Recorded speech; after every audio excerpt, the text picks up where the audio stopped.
Hey YouTube, this is Paiopa bringing you a Generation 4 Pokemon battle for your viewing pleasure. First off, I'd like to say thank you to Shadow Gamer something, I forgot the numbers in his name, but I will post a link to his channel because he made that awesome intro for me. I'll show the other intros that people made also as well once I get them working properly. I don't know, I can't seem to get them to work, but I'll figure it out. So anyway, pretty good battle here. I wanted to use a sandstorm type team, and right away in the beginning we both set up our rocks. I had Claydol, he had Metagross. Now we switch to our walls. I have Quagsire and he has Milotic. Yeah, good. I actually remember the name of these things. Holy crap, it hasn't been too long, folks. It hasn't been too long. So right away we're both going to toxic each other because that's what walls do. Nothing starts a Pokemon battle like rocks in the air and poison flying everywhere else. So don't worry, this won't be a major stall war, but okay, while this is going, I'd just like to say that I apologize for not uploading for so long. You know, I just really needed a break from Pokemon, and I am getting my battling groove back, and you know, I am getting to battling and stuff, and for those, I know people have unsubscribed, I don't blame them, but for those of you who have stayed loyal and true, I really appreciate it from the bottom of my heart. Your support means a lot, and I appreciate you, you know, waiting for me and being patient.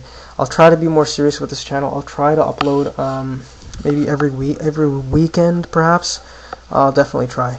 So, what did I do here? Yeah, I went into Tyranitar, set up the Sandstorm, because I know the Toxic and Sandstorm will weaken that Melodic, and it was a little risky, but I figured with a special defense boost I will be able to survive a water attack from the Melodic. So I go back into Quagsire, get the Water Absorb, which was nice. He goes back into Metagross, and I was thinking, well, an obvious explosion is coming my way, because why else would he send in Metagross and risk having it damaged by Earthquake or something if he expects that I might have that attack?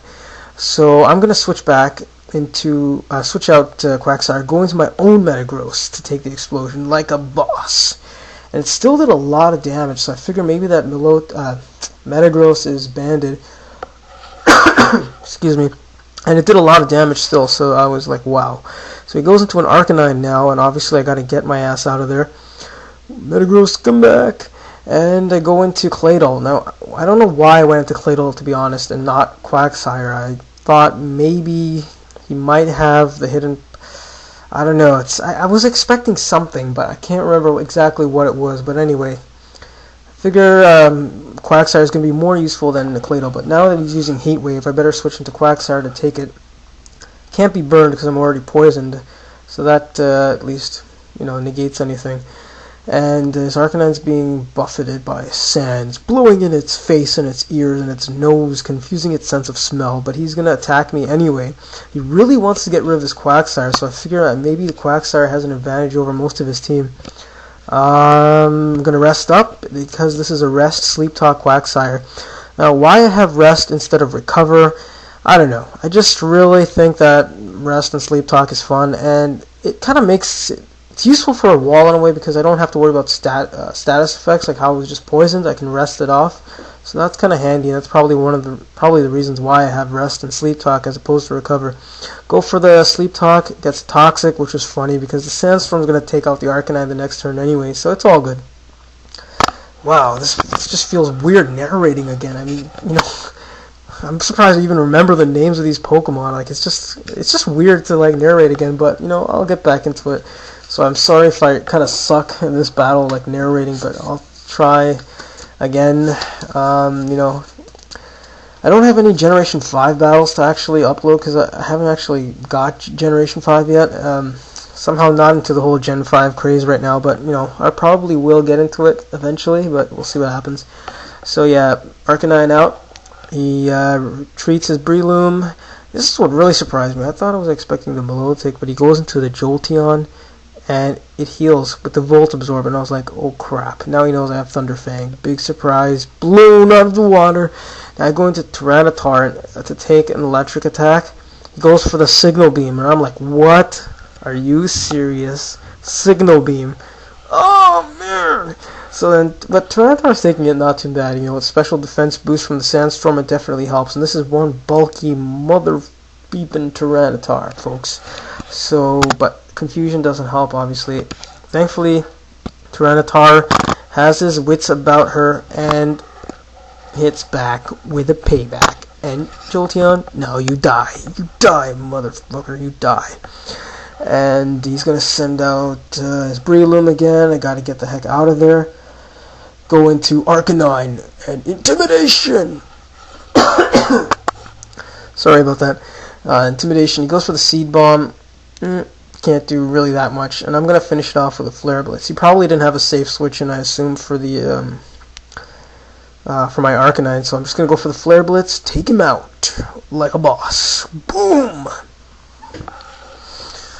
And Breloom, you die. I always hated that thing, man. It's just, that thing is so freaking annoying and dangerous too. I mean, if you let Breloom just set up on you, and it's really going to wreak havoc and sweep you. So you really have to make sure to get rid of that thing as soon as possible. I'm going to go into the Milotic. I don't have, well, you know, I obviously can't switch Flamix out because he's going to die to Stealth Rock. So I just go for the Thunder Fang, get as much damage as I can. Milotic is going to go for Surf, take out my Arcanine. And Sandstorm and Toxic are slowly going to wear Milotic down. Even though it has its little Aqua Ring and leftovers, they're still going down, you piece of shit. So, back into Quagsire. He sets up a Safeguard, which, you know, I guess is a good move, because I can't Toxic a lot of his teammates right now for 5 turns, I believe. So, Safeguard's a pretty good move, I guess, if, you know, before you go down. It's always good to have team support moves, in my opinion. So, Toxic, Sandstorm takes down Milotic. Now, Milotic, you die. Ahaha. Now he's going to go into his last Pokemon, and oh my god, it's Alakazam! Yeah, the Energy Ball was coming. That was pretty obvious, so I don't know. Just want to see what it might do, but I figured the Energy Ball's coming, and Mihoshi's already served its purpose, so I'm like, Mihoshi, whatever, you die. You can die. It's alright. Going to Tyranitar now, thinking maybe I will survive an Energy Ball with special defense boost from the Sandstorm, but no, it's not going to happen at all. So I'm thinking, okay, is this thing Specs or something? Because it just keeps using Energy Ball, or maybe Energy Ball is the only attack it has. But I go into Metagross, it's going to go for the Energy Ball, and I'm going to use Gyro Ball and finish it off this turn, because Gyro Ball is just pro. And that's the game. So hope you guys enjoyed the battle. Thank you for watching, and take care.